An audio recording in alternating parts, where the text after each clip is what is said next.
Good morning all of you.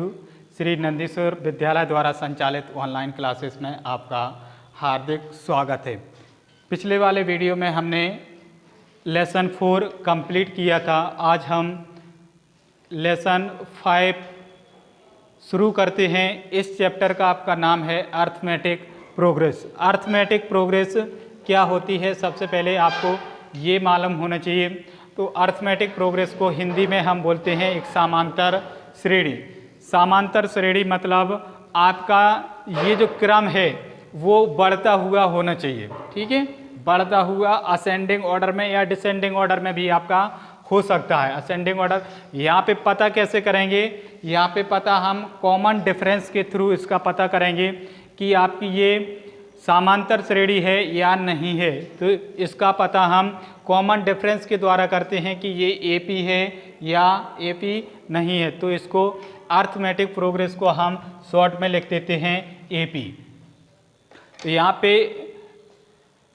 Question number 2 आपको दिया हुआ है। फर्स्ट वाला जो क्वेश्चन है उसमें कुछ भाषा वगैरह दी हुई है, तो वो तो आप पढ़ लेना, वैसे ट्रू फॉल्स वगैरह हैं।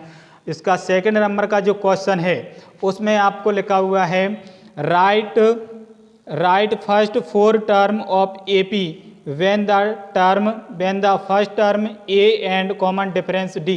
यहाँ पे आपको फर्स्ट टर्म दिया हुआ है और कॉमन डिफरेंस आपको दिया है ये कॉमन। फर्स्ट टर्म मतलब पहला वाला पद होता है, फर्स्ट टर्म मतलब पहला वाला पद होता है, और कॉमन डिफरेंस मतलब होता है आपका डी मतलब होता है डिफरेंस। तो यहाँ पे आपको a बराबर 10 दिया है और d बराबर आपको 10 दिया हुआ है। अब यहाँ पे इसके आपके जो अगले टर्म होते हैं उनका जो आपका फॉर्मूला होता है वो फर्स्ट टर्म का आपका होता है a1 बराबर a, ऐसे ही आपका फर्स्ट ये सेकंड का होगा a बराबर क्या रहेगा a प्लस डी, और ये थर्ड का रहेगा आपका a प्लस 2d। इसी प्रकार से आपका फोर्थ का रहेगा a प्लस 3d। अब आप जितने चाहें उतने निकाल सकते हैं। यहाँ पे आपको क्या करना है, एक एक कम करते चलना है। तो a4 का आपका क्या निकलेगा a प्लस 3d। सॉरी ये आपका किसका है, ये आपका 2 का होगा, ठीक है। ये a1 का हो गया, चलो ठीक। अब इसी प्रकार से आप निकाल सकते हैं सारे पद। अब यहाँ पे देखो आपको a बराबर कितना दिया है 10 और d बराबर भी 10 है। तो फर्स्ट टर्म आपको निकालना है। तो फर्स्ट टर्म आपको क्या है, यहाँ से वैल्यू पुट करना है। तो a की जगह पे क्या रख देंगे 10। अब इसका सेकंड निकालना है। तो सेकंड का क्या होगा आपका a प्लस डी। तो a की जगह पे क्या रखना है 10 और d की जगह पे भी 10 रखना है। तो 10 कितना हो जाएगा 20 हो जाएगा। उसके बाद a2 का निकालना है। a2 का आपका फॉर्मूला होगा ये a3 का रहेगा आपका, ठीक है, a3 का रहेगा। अब ये a3 का निकालेंगे तो a प्लस 2d, एक कम करते चलते हैं इसमें से a प्लस 2d। तो a प्लस 2d आपको यहाँ पे रखेंगे, a की जगह पे 10 रख दिया और प्लस 2, और d की जगह पे आपको हर जगह पे वही 10 रखना है। a और d हर जगह पे आपको 10 रखना है। तो 10 इसका इसमें मल्टीप्लाई करेंगे तो 20 आ जाएगा, 20 को इसमें ऐड करेंगे तो आपका ये 30 आ जाएगा। इस प्रकार से थर्ड टर्म जो रहेगा आपका ये आ जाएगा, और फोर्थ टर्म जब हम निकालेंगे तो ये आपका हो जाएगा a प्लस 3d, क्योंकि इसमें से एक कम कर दिया। इसी प्रकार से 5 का जब निकालेंगे तो a प्लस हो जाएगा आपका 4d। तो यहाँ पे 10 लिख दिया 3, और d की जगह पे फिर से 10 लिखा। तो 10 इसका इसमें मल्टीप्लाई करेंगे 30 आएगा, दोनों को ऐड करेंगे तो आपका आ जाएगा 40 डिग्री। इसी प्रकार से एक और क्वेश्चन दिया हुआ है इसी एक्सरसाइज का, क्वेश्चन नंबर 2 का 4th नंबर का क्वेश्चन है। इसमें आपको a मतलब आपका होता है फर्स्ट टर्म और d मतलब डिफरेंस होता है। तो a बराबर आपका -1 दिया है, d बराबर -1/2 दिया, सॉरी d बराबर 1/2 दिया है। पहले हम फर्स्ट टर्म निकालेंगे तो a1 बराबर आपका रहेगा a। तो a1 का आपका a का मान आपको क्या दिया है -1 दिया है, तो -1 हो गया। फिर यहाँ पे सेकंड का जब हम निकालेंगे तो आपका रहेगा a प्लस डी। a की जगह पे क्या रखना है -1, a की जगह पे -1 रखा और d की जगह पे रखा प्लस का ही है 1/2। अब यहाँ पे इन दोनों का एलसीएम लेंगे 1 का और 2 का, तो क्या आएगा 2। फिर आपको इसमें क्रॉस मल्टीप्लाई करना है, इसका इससे और इसका इससे, तो ये माइनस प्लस है तो आपका माइनस हो जाएगा, तो आपका आ जाएगा -1/2। एक ये हो गया आपका सेकेंड टर्म। अब यहाँ पे हम थर्ड टर्म निकालेंगे। थर्ड टर्म जब निकालेंगे तो इसका फॉर्मूला आपका रहेगा a + 2d, a की जगह पे -1 रखा प्लस 2 पहले से लिखा हुआ है और d की जगह पे फिर से वही रखना है 1/2, तो 2 से ये 2 कट हो जाएगा। अब ये आपका क्या बचा -1 और इधर प्लस का 1। अब एक में से एक जाएगा तो आपका क्या बचेगा 0 बचेगा। ये आपका थर्ड टर्म हो गया। अब फोर्थ टर्म आपको निकालना है। फोर्थ टर्म जब हम निकालेंगे तो a + 3d, अब वही वैल्यू फिर से पुट करना है, a की जगह पे -1 प्लस 3 फॉर्मूले में होता है इनटू d की जगह पे 1/2। अब ये आपका कटेगा नहीं तो आपको क्या करना है, ऊपर का ऊपर से नीचे का नीचे से मल्टीप्लाई करना है। 3 × 1 = 3 और 2 ऐसे ही कैसा आएगा। फिर से आपको एलसीएम लेना है इनका। जब हम इन दोनों का एलसीएम लेंगे तो 2 आएगा, क्रॉस मल्टीप्लाई कर दो इसका इससे और इसका इससे, तो एक प्लस का है एक माइनस का है तो माइनस हो जाएगा, तो यहाँ पे आपका क्या बचेगा 1/2। इस प्रकार से हमने इसके 4 टर्म आगे के निकाले जब हमें कॉमन डिफरेंस दिया हुआ था और फर्स्ट टर्म दिया था। कॉमन डिफरेंस और फर्स्ट टर्म हमें दिया हुआ था, इसकी हेल्प से हम चाहे जितने भी टर्म निकाल सकते हैं, जितना क्वेश्चन में पूछा गया है उतने निकाल सकते हैं। तो यहाँ पे फोर्थ टर्म का हमसे बोला था तो फोर्थ टर्म हमने यहाँ पे निकाल लिए हैं। इसी प्रकार से आपका क्वेश्चन इस एक्सरसाइज का क्वेश्चन नंबर 3 है।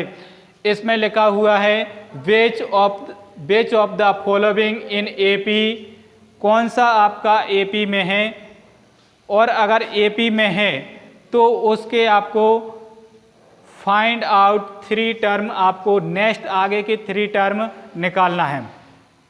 सबसे पहले तो आपको ये बताना है कि ये एपी में है या नहीं है। अगर एपी में है तो फिर उसको नेक्स्ट आगे की 3 टर्म आपको निकालना है। अब इसमें आपका दिया हुआ है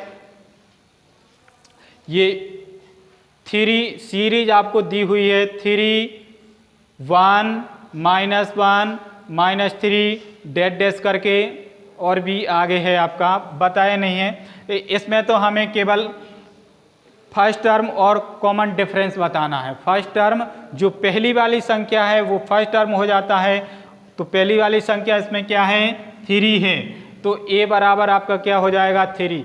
एक आंसर आपका ये हो जाएगा, एक आंसर ये होगा। इतना सा करना है और कुछ नहीं करना है।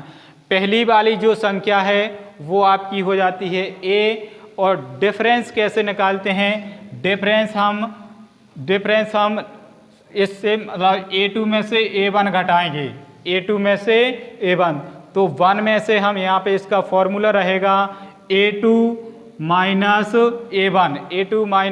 तो a2 आपका क्या है 1 और a1 आपका 3 है, तो 1 में से जब हम 3 घटाएंगे तो माइनस की संख्या बड़ी है इसलिए माइनस का 2 आएगा। अब हम किसी में से किसी को भी घटा सकते हैं, लेकिन ऐसे घटाना, इसमें से इसको घटा सकते हैं, इसमें से इसको घटा सकते हैं, इसमें से इसको घटा सकते हैं, ऐसा घटा सकते हैं, लेकिन ऐसा नहीं घटा सकते कि इसमें से डायरेक्ट इसको घटा दो। आपको कंटिन्यू 2 टर्म लेना है, कंटिन्यू 2 टर्म लेना है, उनके बीच में आपको गैप नहीं करना है। तो इसमें से इसको घटा, इसमें से इसको घटा सकते हैं, इसमें से इसको, लेकिन बीच का टर्म आप छोड़ करके कॉमन डिफरेंस नहीं निकाल सकते। तो यहाँ पे हमने इसका निकाल के देख लिया, चाहो तो और भी आगे निकाल के देख सकते हैं। तो यहाँ पे अब हम a3 में से a2 माइनस करेंगे, तो ये वाला a3 - a2, तो हमें एक में से एक घटाना है, एक में से एक, तो एक तो आपका पहले से माइनस का लिखा हुआ है और एक जो फॉर्मूले में आपका माइनस होता है, तो माइनस की संख्या क्या हो जाती हैं, ऐड हो जाती हैं, लेकिन निशान आपका माइनस का आ जाता है। तो यहाँ पे हमने देखा कि किसी भी टर्म, मतलब 2 आपको कंटिन्यू टर्म लेना है और उनका जो सम हम निकालेंगे, उनका डिफरेंस जो निकालेंगे वो आपका सेम आना चाहिए। तो यहाँ पे भी हमने देखा -2 आया और यहाँ पे भी हमने देखा -2 आया। इस प्रकार से हमने इस श्रेणी का AP और कॉमन डिफरेंस निकालना सीख लिया।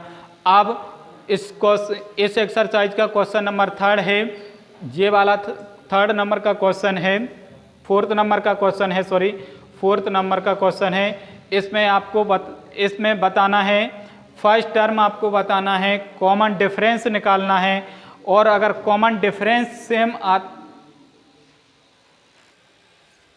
ये क्वेश्चन नंबर आपका 4th है। यहाँ पे हम फर्स्ट टर्म निकालेंगे और कॉमन डिफरेंस निकालेंगे। फर्स्ट टर्म कॉमन डिफरेंस निकालना हमने यहाँ से सीख लिया है। तो ये आपका फर्स्ट टर्म आपका पहला वाला पद हो जाता है और कॉमन डिफरेंस आपका सेकंड वाले में से फर्स्ट वाले को माइनस करेंगे तो आपका कॉमन डिफरेंस निकल के ये आएगा। इसी प्रकार से आप किसी में से भी किसी को मतलब 2 कंटिन्यू टर्म लेके आप उनका डिफरेंस निकाल सकते हैं। तो सभी में आपका सेम डिफरेंस आना चाहिए। तो यहाँ पे लिखेंगे यस, यदि आपका डिफरेंस सेम आता है तो लिखेंगे yes same difference so it is AP। इसमें सेम डिफरेंस आता है इसलिए ये जो AP है आपकी वो आपकी अर्थमेटिक प्रोग्रेस होगी। अब अर्थमेटिक प्रोग्रेस से तो उसने बोला है कि नेक्स्ट आगे के 3 टर्म आपको निकालना है। तो 3 टर्म इस क्वेश्चन में हमने निकालना सीखे थे, ठीक इसी प्रकार से इसमें भी हम निकालेंगे। तो यहाँ पे देखो 1 2 3 4 ये 4 टर्म तो आपको दिए हुए हैं। इससे आगे वाले 5 6 7 ये टर्म हमें निकालना है। तो A5 बराबर आपका A + 4D, तो 3 + 4 D की जगह पे क्या रखना है 2, तो D की जगह पे 2 रखेंगे तो ये आपका 3 + 4D हो जाएगा। ये आपका 5th टर्म हो गया। इसी प्रकार 6 टर्म निकालेंगे तो A की जगह पे वही 3 रखना है, 3 + 5 D की जगह पे 2 रखा तो ये आपका यही आएगा 3 + 5 √2। और लास्ट टर्म जो है आपका A7 का फॉर्मूला क्या रहता है? A7 का फॉर्मूला आपका रहेगा A + 6D। तो A की जगह पे हमने 3 रखा है और 6 वैसे के वैसा लिखा है और D की जगह पे हमें 2 रखना है। तो इस प्रकार से ये आपका 7th वाला टर्म आ जाता है। तो इस क्वेश्चन का सबसे पहले हमने A प्राप्त किया, A प्राप्त करने के बाद डिफरेंस प्राप्त किया और डिफरेंस प्राप्त करने के बाद अगर उनका सेम डिफरेंस अगर आता है तभी आपको AP के नेक्स्ट 3 टर्म निकालना है। अगर यहाँ पे सेम डिफरेंस नहीं आता है तो यहाँ पे आप लिखेंगे no this is not AP, तब आपको ये लिखना है। फिर आपको ये वाला काम इसमें नहीं करना। ये वाला काम आप तभी करेंगे जब इनका डिफरेंस सेम आता है। ठीक है, अब आप लोगों से आशा करते हैं कि इस एक्सरसाइज के 3 क्वेश्चन हमने करवाए हैं। ये 3 क्वेश्चन आपको अच्छी तरीके से समझ में आ गए होंगे। आप लोग घर पे अच्छे से डीपली इन क्वेश्चनों का अध्ययन करें, अपने नोट्स तैयार करते रहें। ठीक है, और अगर किसी प्रकार की प्रॉब्लम इन सवालों में, इस चैप्टर में इससे संबंधित प्रॉब्लम आती है तो आप विद्यालय आकर अपने संबंधित टीचर से कंसेप्ट क्लियर कर सकते हैं। तब तक के लिए थैंक्स फॉर वॉचिंग।